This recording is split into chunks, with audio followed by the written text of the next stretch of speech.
It is 11 p.m., the lights are off, your body is exhausted, and your mind will not stop talking. A conversation from 3 years ago replays itself, uninvited. A task you forgot resurfaces with sudden urgency. A worry about tomorrow expands into a worry about everything. You are lying perfectly still, completely safe, in the most secure environment you will occupy all day. And your brain is behaving as if something is wrong. You are not failing at sleep. You are succeeding at something else entirely. Something your brain was built to do long before bedrooms, mattresses, or the very concept of 8 uninterrupted hours of rest existed. To understand why your mind races at night, you need to understand what your brain was actually built for. And the answer is not rest. It is vigilance. For the overwhelming majority of human history, sleep was not the safe, sealed-off event it is for you now. Your ancestors slept in open camps, behind flimsy shelters, on the ground, in environments filled with predators, rival groups, and unpredictable terrain. Sleep, for nearly the entirety of human evolution, was the single most physically vulnerable state a human being could enter. You cannot fight while unconscious. You cannot flee while unconscious. You cannot watch the perimeter while unconscious. So evolution did something remarkable. It built a brain that does not fully shut off. Sleep researcher Matthew Walker, in his synthesis of decades of sleep science, describes the brain during sleep, not as inactive, but as engaged in a different mode of activity. One still partially monitoring the environment for threat.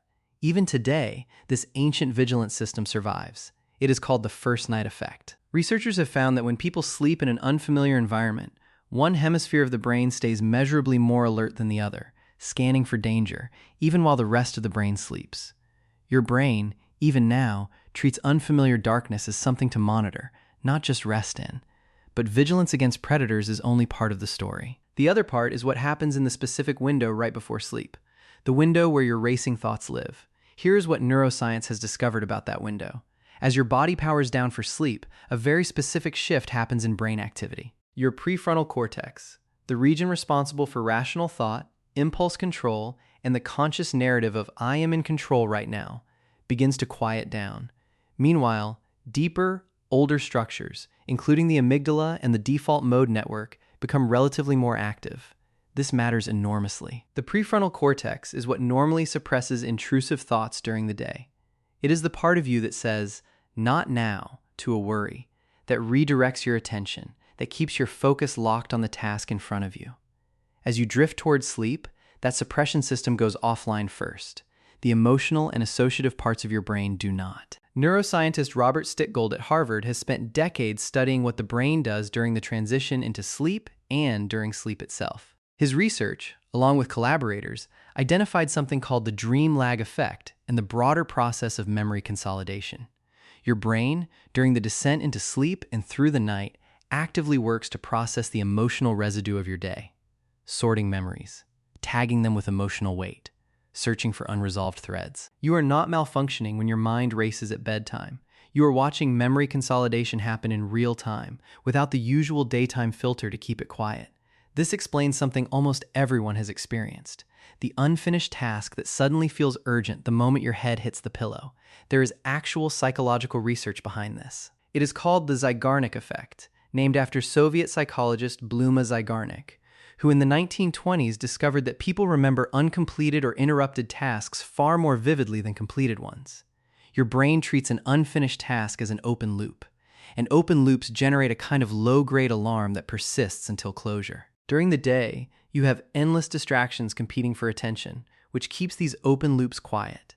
At night, with sensory input minimized and the prefrontal cortex's suppression weakening, those open loops finally get the floor. The silence does not create the thoughts. It simply removes everything that was drowning them out. Now add one more layer: cortisol. Cortisol is often called the stress hormone, but its actual function is closer to an alertness hormone. Cortisol follows a daily rhythm, generally lowest at night and highest in the morning. But chronic stress, the kind generated by ongoing worry, unresolved conflict, financial pressure, or simply an overstimulated nervous system, can disrupt that rhythm. Research from endocrinologists studying the hypothalamic pituitary adrenal axis, the body's central stress response system, has shown that elevated evening cortisol directly correlates with difficulty falling asleep and with the specific experience of racing, anxious thoughts at bedtime.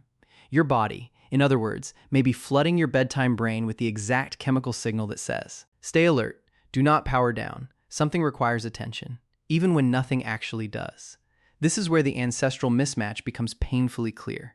The cortisol system evolved to spike during real, resolvable threats, a predator, a conflict, a hunt, and then taper off once the threat passed. In the modern world, the threats rarely resolve.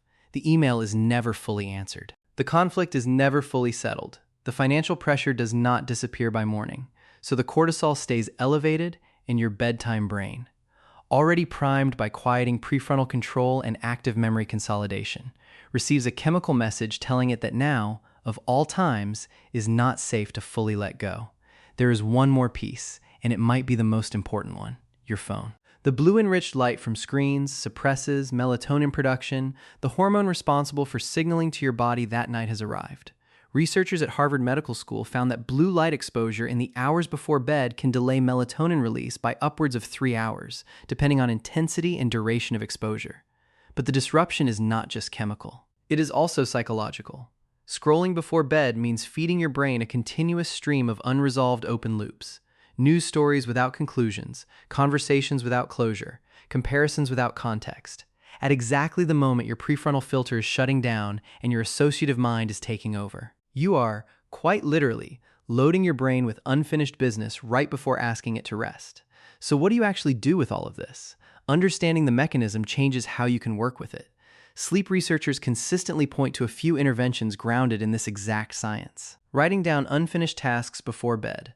A practice researchers have studied directly, finding that people who spend just 5 minutes writing a to-do list before sleep fall asleep measurably faster than those who write about completed tasks.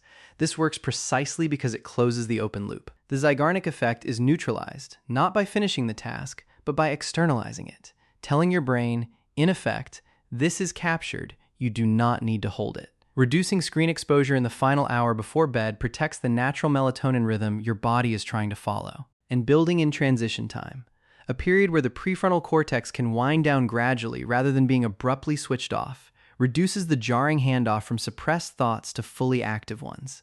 None of this means your racing mind at night is a flaw in your character or a failure of discipline. It is a vigilance system, originally built to protect you while unconscious in a dangerous world, now misfiring in a bedroom with locked doors and silent streets. It is a memory processing system doing exactly what it evolved to do, just without the noise of the day to mask it. It is an alarm hormone responding to threats that, in the modern world, simply never fully resolve. Tonight, when you lie down and your mind will not stop, you are not broken. You are an ancient survival system, running its oldest and most essential program in a world that gave it nothing left to actually watch for. So it turned inward and found you instead.